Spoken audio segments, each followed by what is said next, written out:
Good afternoon. I'm Jennifer Homendy, and I'm the chair of the National Transportation Safety Board. With me today, you can step up a little bit, is Ruben Payan, who was our assistant investigator in charge of this investigation.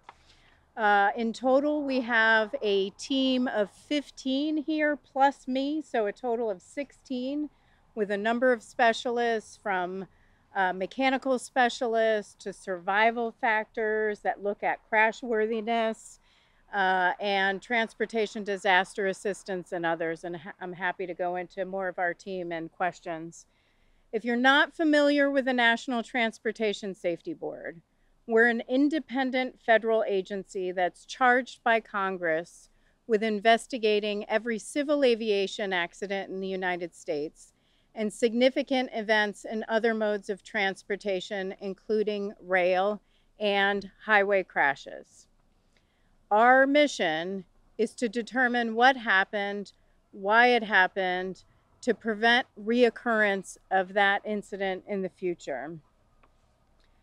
Before I go on, I do want to say on behalf of the National Transportation Safety Board to the families of those who lost loved ones in this tragedy, we extend our deepest condolences, and the survivors who continue to face challenges over the next several months or years, whether it's physical or mental pain and anguish, we will think of you in the weeks, days, and months to come. At 12:43 p.m. local time yesterday, June 27th, Amtrak train 4 was traveling east on the Southwest Chief, which is their long distance line from Los Angeles to Chicago. At the same time, a truck that is owned and operated by MS Contracting LLC, based in Brookfield, Missouri, was transporting aggregate to an Army Corps of Engineers project just north of the crossing. The truck traversed the crossing and came into the path of Amtrak Train 4. The train struck the back part of the truck, and then the train derailed. The train consisted of 2 locomotives, 6 coach cars, a cafe car, and a baggage car, and again, all derailed. This is our first full day on scene, so we are gathering a lot of information at this time, and I'm going to give you an idea of some of that information. First of all, we're downloading the event recorder. That event recorder is going to give us information on when the locomotive engineer blew the horn. It's going to give us information on the speed of the train. In this area, the speed limit is 90 miles per hour. It's going to give us information on the brake application, whether it was full service brake application or emergency braking. We're also downloading the 2 forward-facing cameras. There was not an inward-facing camera, but there are 2 forward-facing cameras. There's also an electronic control module on the truck, the road vehicle, that we're going to want to take and look at, see if it's damaged, and see if we can download similar information from that vehicle. We're downloading data from the wayside and signal systems, and we began interviews of the crew. There were 12 crew members on board the train, so we do want to talk with them, and that is continuing as we have this press conference. In addition, we have 2 members from our Transportation Disaster Assistance team that is working with the families.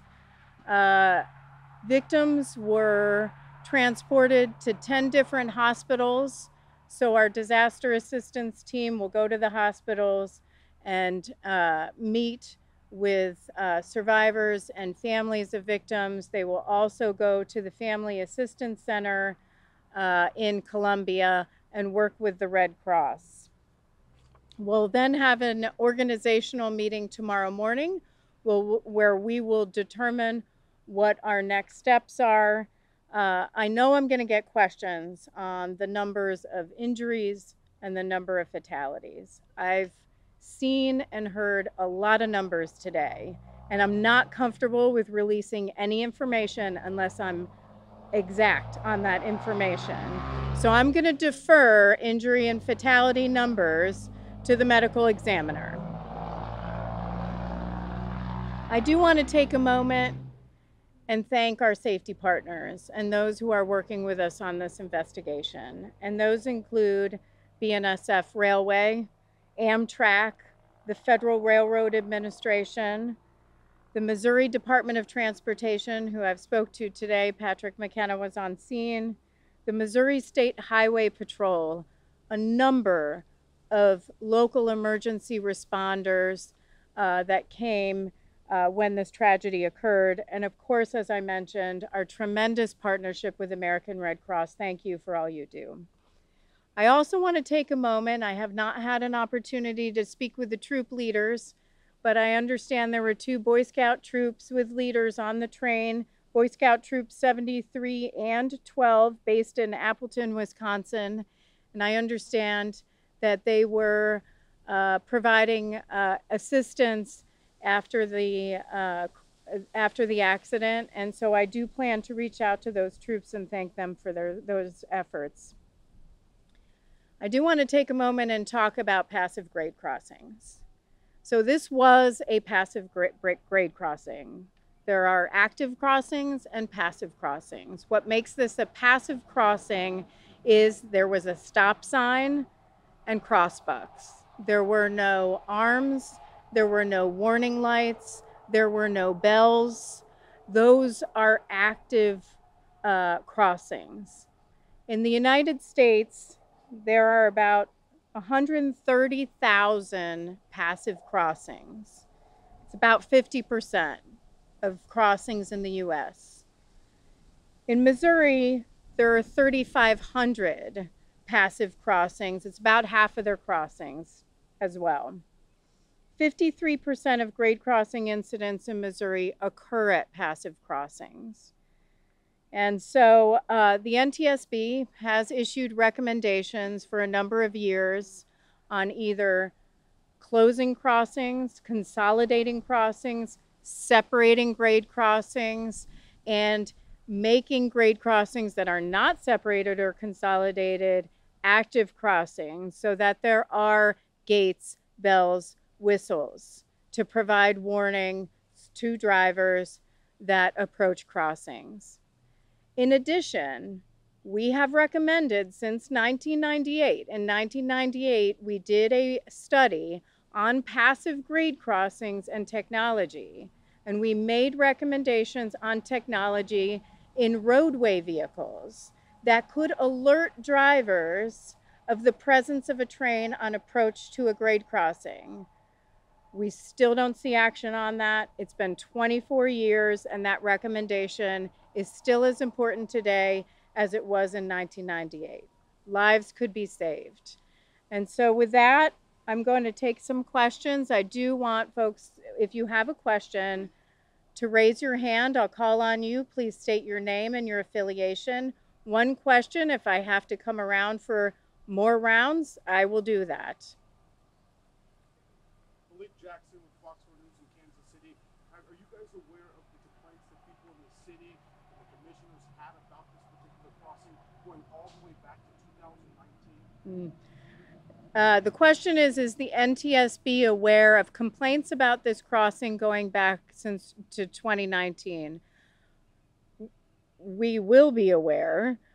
We have not been aware that there have been specific complaints about this crossing. However, today I did ask the Missouri DOT director if this crossing was one that was in a list of crossings that they wanted to upgrade. He did confirm that. For this crossing, I did ask how much it would cost to make this an active crossing, and the figures I was provided was about $400,000.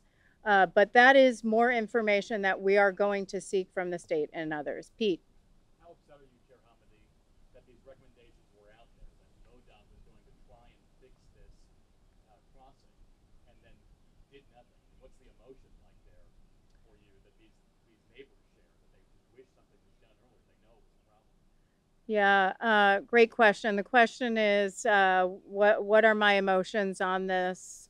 Uh, am I angry with the state and others for not taking action on our recommendations or just on the crossing itself? And anytime our recommendations aren't heeded, of course I'm upset because we see tragedy after tragedy after tragedy and numerous fatalities and injuries. And we know, and it's very frustrating for our investigators, very frustrating when they are on scene and they know what would have prevented this. But, at the same time, you know, my concern, especially when we arrive on scene, is for the families and just how tragic this is. I mean, I love travel by train. I love to ride Amtrak. I've ridden Amtrak on the Empire Builder and numerous lines. It is one of the safest forms of transportation is rail. And so it is so sad when a life is lost as a result of traveling a way that you love. So it's heartbreaking, and I really feel for the families. And then you. Mark Slavitt with KRCG, CBS affiliate for Columbia and Jefferson City. My question for you is, knowing what you know now, how confident are you that you will come up with the cause of the accident? And how long does it take before we know exactly how fast the train was traveling during the accident? I'm hoping we'll be able to confirm the data on the question was the speed of the train. And I'm hoping we'll have an answer for you on the speed the train was traveling tomorrow. I've been given some preliminary information, but I want to make sure the data is accurate. We want to make sure that the information that was put in on the size of the wheels produced the right information for the speed. And so we just want to confirm that. So I hope to have that to you tomorrow. And I'm sorry, what was the other question? How confident are you going to? How confident are you that you will come up with the cause of this accident? Very confident. How confident am I on the cause of the accident? But when we look at the cause, we don't just look at the immediate uh, uh, contributing or causal factor, which in this case was a truck that went into the path of an Amtrak train, right? A train can take up to a mile to stop. It's very difficult. And so, what do you do in a situation where a vehicle goes right in front of a train as it's moving? I mean, the locomotive engineer reacted.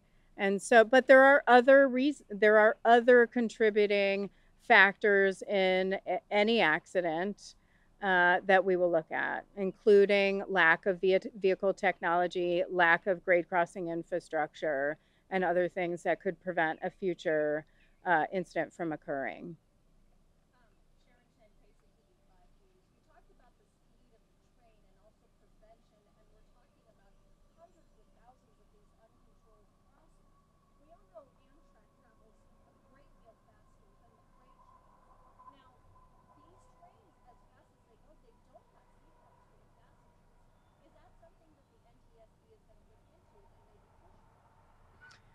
The question is on seatbelts for trains. We have actually looked at restraints in the past in our DuPont, Washington investigation, especially for children at the time.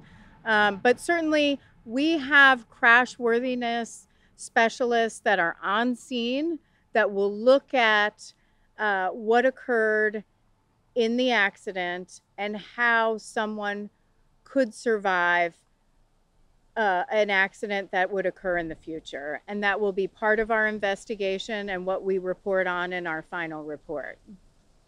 Malik Jackson with Fox 4 News. So you said you've had the opportunity to talk to several of the crew members. What have you learned from them that you can share with us right now? Yeah, not. The question is our interviews with crew members. That's not public information that we share right now. I personally have not been part of those discussions. Those interviews are ongoing. At some point, those interviews will be part of our public docket and available for public consumption. So. Take two more questions. Sir. Mark Mid-Gordon, KBC TV out of Kansas City. $400,000 is a lot of money to make that an active crossing. Who pays that cost? Who has to initiate that to make these passive crossings active crossings?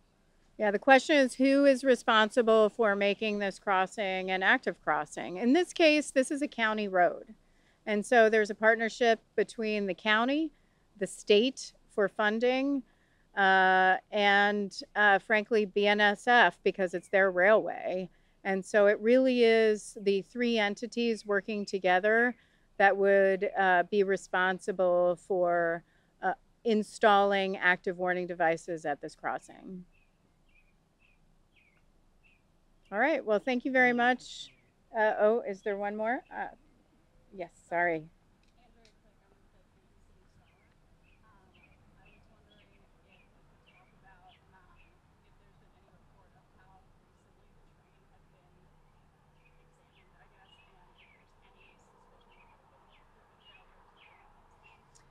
The question is how recently the train had been inspected, and are we worried about equipment failure?